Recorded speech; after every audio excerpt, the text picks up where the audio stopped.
बीते दिनों मऊगंज जिले के शाहपुर थाना क्षेत्र से एक सनसनीखेज मामला प्रकाश में आया, जहां अवैध शराब कारोबारियों के ठिकाने पर दबिश करने गई पुलिस के साथ मारपीट का मामला प्रकाश में आया, जिसके बाद पूरे मऊगंज में पुलिस महकमे में हड़कंप मच गया। आपको बताएं कि नई गढ़ी मऊगंज जिले में अवैध शराब कारोबार लगातार चरम सीमा पर है।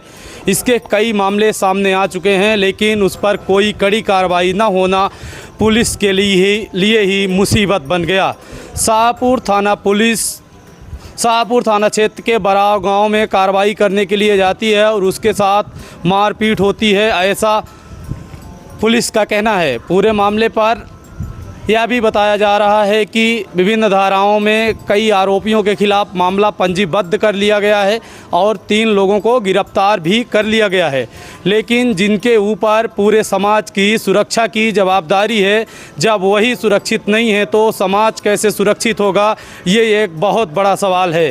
पूरे मामले की कार्रवाई को लेकर हम इस समय मऊगंज पुलिस अधीक्षक कार्यालय पहुंच चुके हैं, जहां बराव गांव से भी कुछ लोग आकर एसपी कार्यालय के सामने बैठे हुए। पूरा मामला अवैध शराब कारोबार से जुड़ा हुआ बताया जा रहा है। पूरे मामले की सच्चाई क्या है, या तो स्थानीय बराव गांव के ग्रामीण और मऊगंज की पुलिस अधीक्षक ही बताएंगी, लेकिन जो अभी सुनने को मिल रहा है या बताया जा रहा है कि अवैध शराब कारोबारियों के ठिकाने पर दबिश देने के लिए शाहपुर पुलिस पहुंची थी, जहां उनके साथ मारपीट हुई है।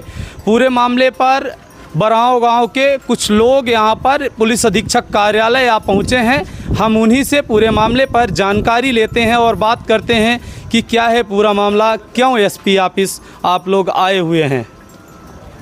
किस लिए पुलिस गई थी आपके घर में? पुलिस शाम को गए, किस लिए? हम तो सो रहे थे। आप लोग ठेके की शराब बेचते हैं क्या? बेचते हैं, तो ठेकेदार तो जबरदस्ती हमारे घर में ले गए। कौन से ठेकेदार जबरदस्ती बिकवाते हैं, ये बताइए। किस हवली के? अब किस हवली के? अब 2 हवली के तो ठेकेदार हैं, तब के कौन सी? अब हम सब ठेकेदार का नहीं जानते हैं। हवली बता दीजिए, किस हवली के शराब आप लोग बेचते थे?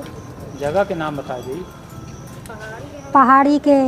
पहाड़ी की? हाँ जी। फिर कौन पूरी ये वारदात करवाया, ये बता दीजिए। ये ठाकुर भी हैं और हमारे गांव में पटेल भी हैं। हाँ। तो वो करवाते हैं हमारे घर में, जबरदस्ती ले जाते हैं घर में, तो पूरे देते हैं, ले गए। जबरदस्ती आपसे शराब बिचवाई जाती है? नहीं, तो घर में ले गए, फंसावे खातिर ही ले गए हैं। अब कोरे से पूरा दिन ही फिर हमका बच्चन का फंसावे थे जबरदस्ती, और घर में हम पचे सो रहे थे तो लागे दरवाजा भी तोड़े।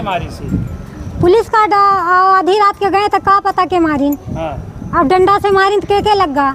अच्छा, डंडा से पूरी मारपीट हो रही थी? हाँ, डंडा से मार रहे हैं। कौन मार रहा था डंडा से? अब पुलिस वाले मार रहे हैं तो का पता के लग गया। अच्छा, पुलिस वाले से मार लिया है। अब तो क्या कहना है कि कौन ये? तो हाँ देखिए, अंधारी रही तो का पता के लग गया। आपके पति का नाम क्या है, बता दीजिए। कृष्ण कुमार के। अभी वो कहाँ है? पता नहीं है कहाँ फरार है? पता नहीं, अब हमका का पता कहाँ है। जो पुलिस के साथ लोग आए थे उनका आप नाम जानती हैं? अरे गांव के हैं तो और तो जानते हैं, और इनका। हाँ, तो किसका किसका जानते हैं, बता दीजिए। वो पंकु पटेल रहे, और भी गांव में सब पूरा पटेल रहे, और इनका नहीं जानी तो और इनका जानी थे, तो गए तो जबरदस्ती माने हमारे घर रहे होंगे। अरे रहे 25 आदमी रहे तो हमारे घर। कब से आप लोग ये हवली की शराब बेचते थे?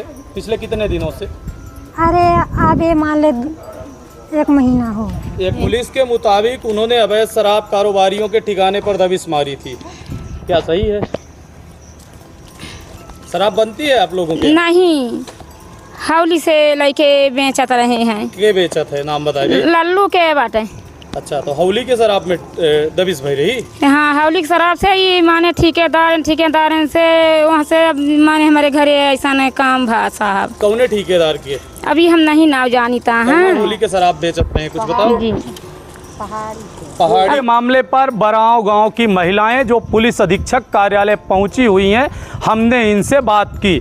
इनका पूरे मामले पर कहना है कि ये अवैध शराब से जुड़ा हुआ ही मामला है, पुलिस ठिकाने पर दबिश देनी गई थी, लेकिन इनका यह भी बताना है कि हम देसी शराब न बेचकर पहाड़ी शराब दुकान की शराब बेचते हैं और 2 ठेकेदारों के चक्कर में ये पूरा घटनाक्रम कायम हुआ।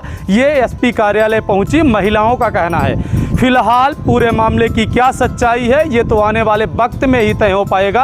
अब हम सीधे मऊगंज की पुलिस अधीक्षक से जुड़ते हैं और पूरे मामले की जानकारी लेते हैं। साहपुर थाना क्षेत्र से एक मामला प्रकाश में आया है, क्या है पूरा मामला? ये कल रात की घटना है। कल रात को हमारी एसडीओपी को सूचना मिली थी कि कोई नशीली दवाओं का बिक्री कर रहा है, नशीले पदार्थों का। तो उस पर कार्रवाई करने के लिए वो गई थी और फोर्स भी साथ में लेकर के गई थी, लेकिन गांव वालों ने उस पर कार्रवाई का विरोध किया और उसमें कार्रवाई में बाधा भी डाली उन्होंने। और उसके बाद में वहाँ पे पथराव वगैरह कर गए और हमारे जो फोर्स साथ में गया था उनके ऊपर हमला कर दिया, जिससे कि उन लोगों को चोट भी आई है। हमारे एक सब इंस्पेक्टर को और एक कांस्टेबल को चोट आई है। पूरे मामले पर अभी तक हम लोगों ने उसमें अपराध पंजीबद्ध किया है 353, 307 का, और उसमें क्योंकि गंभीर चोट आई है सब इंस्पेक्टर को, और उसमें हमने 3 आरोपियों की गिरफ्तारी भी की है। कुल कितने लोग पूरी घटना को काबू कर देंगे? उसमें 6 लोग तो अभी हैं नामजद उसमें, और उसके अलावा भी अन्य लोग हैं, क्योंकि पूरे वहाँ पे पूरे मोहल्ले ने उसमें हमला कर दिया था, तो उसमें अन्य लोग भी हैं। आरोपी कृष्णकांत, रामदरस और भैया लाल की गिरफ्तारी हो चुकी है। बाकी की गिरफ्तारी होना विशेष है जो की जाएगी। हम लोग कई क्षेत्रीय समस्याओं को लेकर भी आए थे और एसपी ऑफिस आए। जैसा आपको पता है कि अभी तक तो जनता सुरक्षित होकर पुलिस के पास और थानों में जाया करती थी मदद मांगने के लिए। कल एक ऐसी घटना हुई है कि अब पुलिस ही सुरक्षित नहीं है। और एक बार अपने देसी कहावत है कि जो टोनही पालता है तो एक दिन टोना उसे ही मारती है।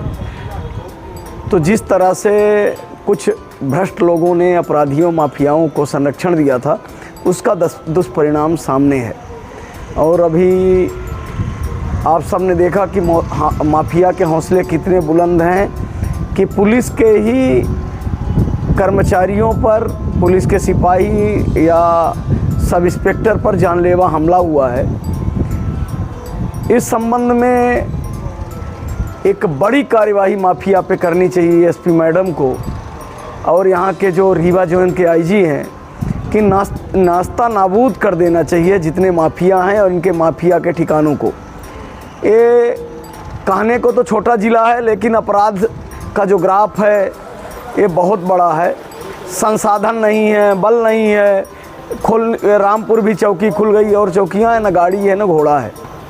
तो इसी संबंध में हम लोग बात करने आए थे कि अब अति हो गई है, इसका अंत होना चाहिए और एक ऐसा प्रहार हो माफियाओं के ऊपर कि दोबारा कोई इस तरह की जुर्रत न करे, हिम्मत न करे।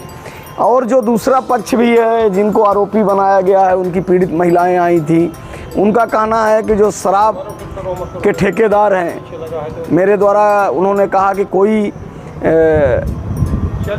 देसी शराब नहीं बेची जाती थी। जो शराब ठेकेदार है हमारे घरों में आके रखते थे और शराब के साथ साथ कोरेक्स भी रख के बेचवाना चाहते थे। हम लोगों ने विरोध किया है और तो ये जांच का विषय है, लेकिन जो घटना हुई है बहुत निंदनीय है और एक बहुत बड़ी कार्यवाही होनी चाहिए कि अब पुलिस ही सुरक्षित नहीं तो जनता की सुरक्षा कौन करेगा।